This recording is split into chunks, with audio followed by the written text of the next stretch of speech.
about the third and fourth trumpets. So here we go. All right, let's go to Revelation 8, 10, and 11. Revelation 8, 10, 11. We're going to dive right in. And the third angel sounded his trumpet, and there fell from heaven a great star, burning as it were a torch. The word here is lampus, a torch, not hupnos, a lamp. And it fell upon the third of the rivers, and upon the fountains of waters. And the name of the star is called Wormwood, or absinthe. And the third of the waters became wormwood, and many men died of the waters because they were made bitter.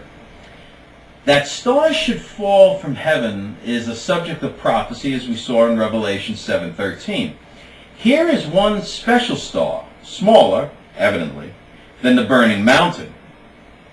When we are distinctly told it was like a torch, there is no occasion to introduce the idea of a comet or a meteor or anything else. As a torch, it was burning only at one end. Remember that. And not burning all over as the mountain was. All this is quite clear as it stands. It requires no explanation if we just, believe what's written. Now, we ourselves believe that these things mean exactly what God says, and are consequently looked on as crazy people for doing so. Now, something like this was foretold as God's punishment of his people. Take a look at Jeremiah 9, 13 to 15. Jeremiah 9, 13 to 15. Behold, I will feed them, even this people, with wormwood, and give them water of gall to drink. Also, there's Jeremiah 23:15, Lamentations 3:15, and then Jeremiah 8:14 again. The result of one of the plagues of Egypt was that the Egyptians could not drink of the water of the river, in Exodus 7:18 to 24. Now, to better appreciate what was going on, we must examine the numerous gods of Egypt that are being worshipped even today. There's Osiris, one of the chief gods of Egypt, was first of all the gods of the Nile. He, with his companion, the mother god Isis, and their child Horus, were human-headed gods, in contrast to the many that had heads of birds, beasts, and reptiles. There were other gods of the Nile too.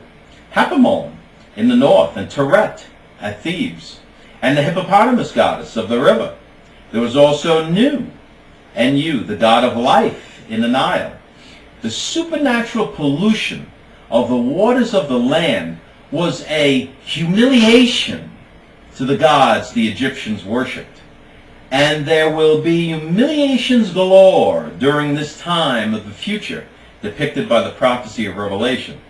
That was real and literal back then, and so will this be. Now, let's move to the fourth trumpet. Revelation 8:12. Revelation 8:12. Let's take a look at that. And the fourth angel sounded his trumpet, and the third of the moon, and the third of the stars, in order that the third part of them might be darkened, and the day might not shine for a third of it, and the night in like manner. Now, signs in the sun, and in the moon, and in the stars, are what the Lord foretold as part of the wonders to be looked for. Now, we find that in Luke 21:25, and then again in Matthew 24:29, and also in Mark 8:24. Here, some of those signs are seen by John. The interpretations of this differ, as usual, and it seems hardly worth our time to name them.